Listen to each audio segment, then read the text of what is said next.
Professor doctor विवेक गुप्ता 25 मई दिल्ली में आज चुनाव का दिन। हम लोग एंजियोग्राफी में व्यस्त हैं।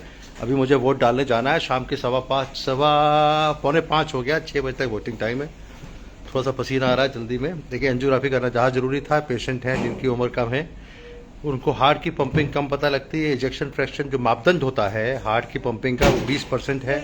ज़्यादा सांस फूलती रहती है, ब्लड प्रेशर लो रहता है। ऐसे पेशेंट में हमें ये पता करना जरूरी होता है कि हार्ट की पंपिंग का कम होने का कारण क्या है।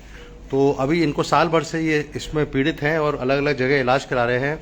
सबसे महत्वपूर्ण काम है, जो पहला काम है वो एंजियोग्राफी जांच करना, जो मैंने कर ली है। और एंजियोग्राफी की जांच में इनकी नसें बिल्कुल नॉर्मल निकली हैं। It is a good news and bad news both. Good news इसलिए क्योंकि हमें एंजियोग्राफी से इनको अब हमें कोई फर्दर एंजियोप्लास्टी या बाईपास करने की जरूरत नहीं है। बैड न्यूज़ इसलिए क्योंकि हमें अभी तक कारण नहीं पता लगा और हो सकता है भी हमको इनको फर्दर और जांच करनी पड़े और हमें दवाइयों का सहारा लेना पड़ेगा।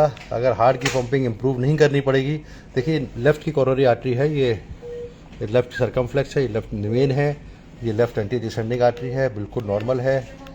ब्लड प्रेशर थोड़ा लोअर साइड में था। हार्ट की गति इनकी ठीक है, कंट्रोल्ड है। मैंने दिया था सुबह इवाब्रेड। हार्ट रेट इस समय 68-70 चल रहा है और हार्ट नॉर्मल गति से। राइट वाली आर्टरी बिल्कुल नॉर्मल है। किडनी की नस दोनों नॉर्मल हैं।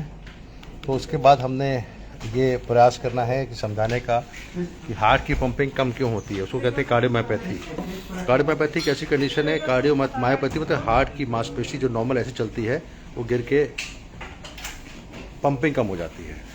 It's a serious disease because life expectancy 5 year survival is pretty low unless we make the heart pumping increased.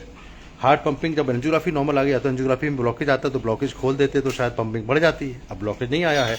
ऐसी कंडीशन में जब ब्लॉकेज नहीं आया है तो हार्ट की पंपिंग बढ़ाने के कुछ दवाइयाँ हैं और साथ साथ हम एक मशीन AICD लगाएंगे कि इनका QRS नॉर्मल है। तो QRS ब्रॉड होता है तो हम ट्रिपल चैम्बर वाला पेसमेकर लगाते हैं जिसको कहते हैं CRTD।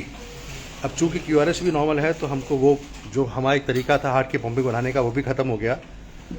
पहला ख़त्म हुआ कि हम इसमें ब्लॉकेज खोल ही नहीं सकते, ब्लॉकेज है ही नहीं। दूसरा ख़त्म हुआ कि हम CRTD नहीं लगा सकते, डुअल चैम्बर पेसमेकर।